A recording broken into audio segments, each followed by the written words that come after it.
Queridos irmãos, nós vamos agora meditar na palavra do Senhor. Para mim é uma honra poder compartilhar a palavra do Senhor com queridos irmãos. Que o Senhor possa falar ao seu coração, que Deus nos abençoe através da palavra. Convido-os a abrir suas Bíblias no livro de Ruth, o 8º livro da Bíblia, Antigo Testamento. Nós vamos fazer a leitura em alguns versículos do capítulo 1. Ruth, capítulo 1, a partir do versículo 1. Quero aguardar para que você possa abrir sua Bíblia aí.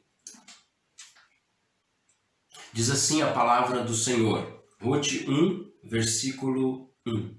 Nos dias em que julgavam os juízes, houve fome na terra, e um homem de Belém de Judá saiu a habitar na terra de Moabe, com sua mulher, seus 2 filhos. Este homem se chamava Elimeleque, e sua mulher Noemi. Os filhos se chamavam Malom e Quilion, efrateus de Belém de Judá. Vieram à terra de Moabe e ficaram ali. Morreu Elimeleque, marido de Noemi, e ficou ela só com seus 2 filhos, os quais casaram com mulheres moabitas. Era o nome de uma órfã e o nome da outra Ruth. E ficaram ali quase 10 anos. Morreram também ambos, Malom e Quilion, ficando assim a mulher desamparada de seus 2 filhos e de seu marido. Então se dispôs ela com suas noras e voltou da terra de Moabe, porquanto nesta ouviu que o Senhor se lembrara do seu povo, dando-lhe pão. Saiu, pois, ela com suas 2 noras do lugar onde estivera, e indo elas caminhando de volta para a terra de Judá, disse-lhes Noemi: Ide, voltai cada um à casa de sua mãe, e o Senhor use convosco de benevolência, como vós usaste com os que morreram e comigo. O Senhor vos dê que sejais felizes, cada uma em casa de seu marido. E beijou-as, e elas, porém, choraram em alta voz. E lhes disseram: Não, iremos contigo ao teu povo. Porém Noemi disse: Voltai, minhas filhas, por que ireis comigo? Tenho eu ainda no ventre filhos, para que vos sejam por maridos? Tornai, filhas minhas, ide-vos embora, porque sou velha demais para ter marido. Ainda, quando eu dissesse, tenho esperança, ou ainda que essa noite tivesse marido e houvesse filhos, esperá-lo-íeis até que viessem a ser grandes? Abster-vos-íeis de tornardes marido? Não, filhas minhas, porque por vossa causa a mim me amarga o ter o Senhor descarregado contra mim a sua mão. Então, de novo choraram em alta voz. Orfa, com um beijo, se despediu de sua sogra, porém Ruth se apegou a ela. Amém. Convido os queridos irmãos para que possamos orar agora e pedir que o Senhor possa nos entregar a palavra dele, que a palavra do Senhor possa trazer esperança, ânimo, alegria ao nosso coração, renovo, que Deus tenha liberdade em falar aos nossos corações. Vamos orar. Querido Deus e Pai, queremos te agradecer por tua bondade, por tua fidelidade. Queremos agradecer, Senhor, porque tu és soberano sobre toda a terra, como a tua palavra nos revela, mas também como temos experimentado, ó Deus, a bondade e a misericórdia do Senhor a cada dia. Senhor, eu quero nesse momento orar pelos meus irmãos, por cada família que ouve esta palavra, que o Senhor possa, Senhor, visitar cada lar, que o Senhor esteja, Pai, agindo com graça e misericórdia sobre a vida de cada um e principalmente, Senhor, diante daqueles que se encontram com muitas dores e sofrimento nos dias atuais. Fala conosco, Pai querido. Em nome de Jesus é que oramos. Amém. Amém. O livro de Ruth é um livro, eu chamaria de uma pérola, que está no Antigo Testamento. Livro precioso, o livro de Ruth. 4 capítulos apenas. E hoje eu queria falar um pouquinho, apesar de termos lido só alguns versículos do capítulo 1, gostaria de trazer aos irmãos uma mensagem que envolve todo o livro. Primeiro, precisamos refletir a respeito de que o que nos torna semelhantes. E nos dias de hoje, isso vale a pena a reflexão. O que nos torna iguais, irmãos? O que é que nos torna iguais, semelhante? Será que é o status social? Com certeza não. Muito pelo contrário, na verdade, né? Ele nos diferencia entre pobres, ricos, a cor da pele que nos torna iguais? Com certeza não. Nós somos um povo misturado, somos raças misturadas, de cores muito diversificadas. A nossa pele nos distingue, ela não nos iguala, na verdade. Negros, brancos, orientais, pardos. O que nos torna iguais? Será que a educação, a cultura nos torna iguais?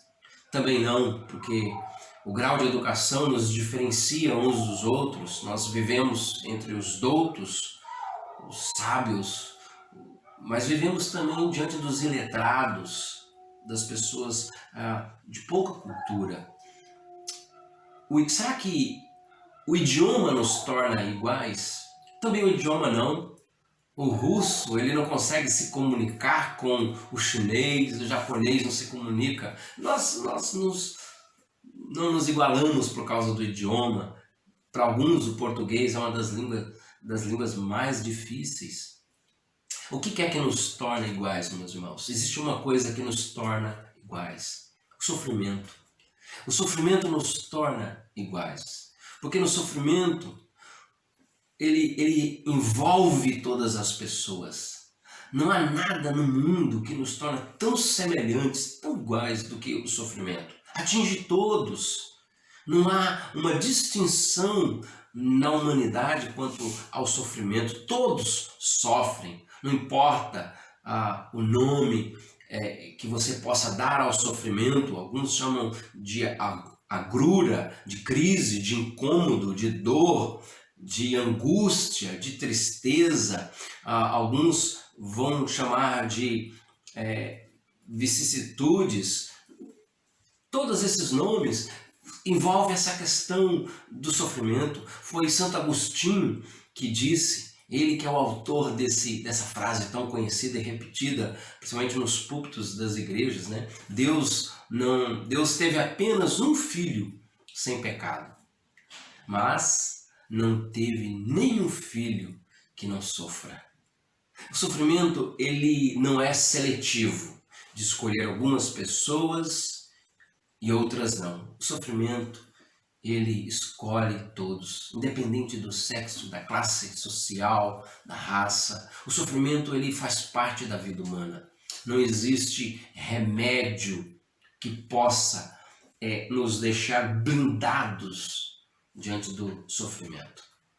E o livro de Ruth, ele é precioso para nós, principalmente nos dias atuais, de tantas más notícias, de tanta dor, de tanto sofrimento. O livro de Ruth se torna uma preciosidade para nós e tem tantas lições que a gente pode aprender com o livro de Ruth, com a história desse livro, apesar que o nome, o livro de Ruth, mas nós vemos, e a minha proposta hoje aqui é muito mais olhar não apenas a vida de Ruth, mas olhar numa dimensão de uma família, olhar a vida de Noemi, né? A vida dessa família, porque quando a gente pensa na vida de Noemi, ela passa da morte, da dor da morte, da separação, a morte do seu marido, depois dos seus filhos, até a alegria de ver o seu neto nos braços. Ela sai de um extremo a outro extremo. Isso é maravilhoso. Quando a gente olha para esse livro, ela experimenta dor, mas ela é visitada pela plenitude da alegria de Deus. O propósito do livro de Ruth leva em conta a questão do sofrimento humano, mas acima de tudo, ele quer nos revelar a fidelidade de Deus, de cumprir as suas promessas, os seus pactos, de visitar o seu povo, de manter o seu povo sobre cuidado. Deus, a gente vê Deus aqui agindo no núcleo de uma sociedade, que é o núcleo familiar. Até Deus agir numa cidade e agir na história do seu povo, de uma nação. O livro de Ruth revela isso, desde a ação de Deus, desde a história de uma casa, uma família, mas também uma cidade e uma nação. Deus preparando, inclusive, essa nação para o recebimento do seu rei. Né? Nós vemos que essa nação ela começa a ser preparada desde lá da saída do Egito, no livro de Êxodo. Essa nação de Israel está sendo preparada para a vinda do Messias. E o livro de Ruth faz parte desse projeto grandioso de Deus. Ruth, nesse livro, nós vemos a expressão de Deus, como Deus abençoa as famílias da terra, como Deus é um Deus gracioso. Essa mensagem extraordinária. Deus é um Deus que cumpre as suas alianças. Deus é fiel. Bom, algumas coisas, como que a gente pode ver Deus trazendo, através desse livro, ânimo em tempos difíceis? Como que a gente pode ser animado por Deus em momentos tão difíceis, em momentos tão turbulentos? Como que a gente pode ver? O livro de Ruth nos proporciona alguns princípios, uma visão dessa ação de Deus. Primeiro, nós podemos ver que Deus ele se revela nesse livro, se revela na história dessa família de maneira consoladora. Deus é o Deus do consolo. A família, o texto começa dizendo que essa família, Elimeleque pega os seus familiares e sai de Belém e vai para Moabe, a terra de Moabe, vai estar com os moabitas. É interessante lembrar porque os moabitas eles haviam sido expulsos da nação de Israel. Os moabitas são os descendentes daquele relacionamento entre as filhas e o pai Ló. Né? Elas embriagam o seu pai e aqui a filha mais velha, primogênita, dela vem os descendentes dos moabitas. E dentro de Israel havia-se essa lei que diziam que eles não deveriam se envolver, muito menos casar com moabitas. E parece aqui nesse texto que Deus usa exatamente esse local onde recebe essa família, que sai porque a fome é extrema. E Deus usa os moabitas, aquele local para abrigar. Mas se não só bastasse isso, nós vemos aqui também que diante da dor de Noemi, quando ela perde o seu esposo, como que ela é consolada? Através de Orfa e através de Ruth. Às vezes a gente não entende como vem o consolo de Deus na nossa vida, mas Deus é um Deus que nos consola. Nós vemos nesse texto o consolo de Deus a Noemi. Perdeu o seu marido, está numa terra estranha, longe, mas ali Deus usa aquelas mulheres para consolar. Inclusive os seus filhos casam. Um tempo de consolo. Mas aí vem outra batalha, outra luta. Os filhos de Noemi morrem. Parece que a dor se arrasta ali. Mas normalmente as suas noras não deixam ela sozinha. Percebe o cuidado de Deus? Algumas pessoas perdem pessoas tão queridas, pessoas tão preciosas. Mas ao olhar para o lado ele percebe, olha, eu tive alguém que ficou comigo nos momentos mais difíceis. Eu tive alguém que esteve comigo em momentos que eu nem imaginava que eu ia aguentar passar por aquilo. Como Deus é gracioso, usando pessoas para trazer consolo ao coração daqueles que sofrem. O texto também, nesse livro, nós aprendemos sobre a graça de Deus. Deus é um Deus que derrama sua graça. A graça de Deus é uma graça inclusiva e não exclusiva. Olha que coisa interessante, como eu já disse, os moabitas eles eram um povo que deveriam ser um povo excluído. Abraão, quando pediu para o seu servo escolher uma esposa para o seu filho Isaque, ele deixou bem claro, procurem uma esposa entre o nosso clã, entre o nosso povo. Não procurem entre outros povos, mas entre os nossos procurem. Então, havia esse costume em Israel. Mas aqui nós vemos algo interessante acontecer. Há uma moabita que se une à família. Ela faz parte agora da família, do povo de Israel. Ruth, ainda que órfã, quando Noemi ela ouve dizer que Deus havia visitado o povo, havia abençoado o povo, lembrado do povo, a órfã se despede de Noemi, mas Ruth se apega a ela. E é Ruth quem diz: o seu povo será o meu povo, o seu Deus será o meu Deus. Meus irmãos, a graça de Deus se revela, incluindo pessoas. Jesus usou em algumas parábolas e em alguns ensinamentos da palavra de Deus a figura de leprosos. Lucas capítulo 17 fala de 10 leprosos. Olha que uma grande lição que Jesus quer dar, a Bíblia quer nos trazer, e usa os indignos, usa os leprosos.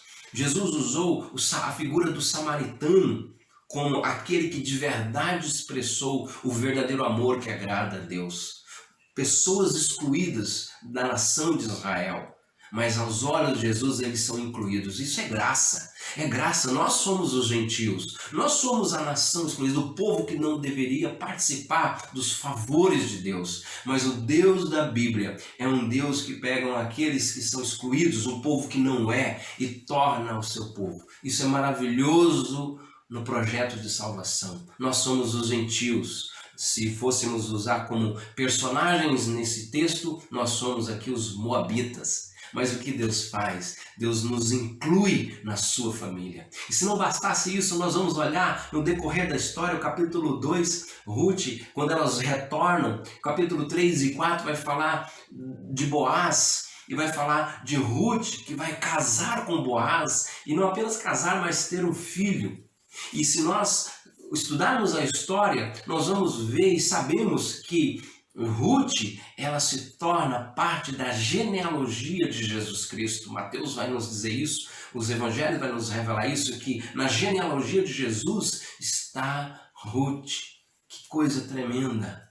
Alguém que não era povo, Deus faz o seu povo. Deus nos insere na família dele. E o livro de Ruth está nos revelando isso. A graça de Deus é uma graça que nos inclui. Não é uma graça, a ação de Deus não é excludente, não é de excluir as pessoas, mas de incluir aqueles que não são a sua família. Por isso que a Bíblia nos fala que Deus nos trata agora como filhos e filhos amados do Senhor. Terceiro lugar, o texto não apenas nos revela esse Deus consolador, mas a graça que nos inclui na família de Deus, mas o texto revela também que Deus é um Deus que nos resgata. E isso é maravilhoso, porque o texto traz a figura de Boaz como resgatador. É bom lembrar que no versículo 6, capítulo 1, versículo 6, diz a palavra do Senhor algo muito interessante, que Ruth, então se dispôs ela, Noemi, então se dispôs ela com suas noras e voltou à terra de Moabe, porquanto nesta ouviu que o Senhor se lembrara do seu povo, dando-lhe pão. Interessante, porque Belém, de onde eles haviam saído, Belém significa casa de pão. Essa cidade é uma cidade com uma importância muito grande na história da nossa redenção. Belém é a casa de pão, e eles retornam para lá. E essa palavra que está aqui no versículo 6, que diz: o Senhor se lembrara do seu povo, essa palavra ela tem o mesmo significado no original de Gênesis capítulo 21, versículo 1, quando diz que Deus se lembrou de Sara. Deus foi gracioso com Sara, que era estéril, dando a ela agora a condição de ser mãe, de ter um filho. Deus se lembrou, Deus foi gracioso. Deus, outra versão traz, Deus visitou. Deus visitou Belém, Deus visitou Sara. Essa ação graciosa de Deus, trazendo, meus irmãos, a bênção, trazendo cuidado, trazendo esse resgate, porque havia fome na terra, naquela cidade, e Deus traz o pão de volta ao povo. Havia esterilidade e Deus fez da estéril mãe de filhos. Esse é o Deus que o livro de Ruth nos apresenta. Um Deus que nos resgata, um Deus que supre as nossas necessidades, um Deus que nos visita, um Deus que se lembra dos seus. Deus lembrou do seu povo. Maravilhoso. Se não bastasse pensar nessa lembrança de Deus, ainda pensando sobre Belém, Belém é a cidade dos antecessores de Davi.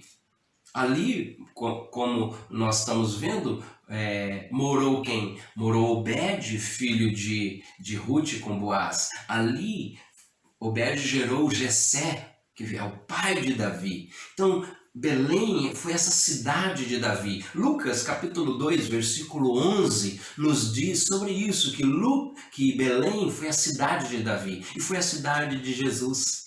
Jesus, ele nasce em Belém. Foi em Belém que os magos foram lá para ver, os pastores foram ver Jesus. Foi em Belém que os magos foram anunciados sobre o nascimento de Jesus. Uma cidade histórica, uma cidade preciosa. Nós vemos aqui o cuidado de Deus, não apenas com uma família, mas o cuidado de Deus sobre uma cidade toda, lembrando do seu povo e preparando esse povo para receber o Messias. A ação de Deus na história de toda uma nação.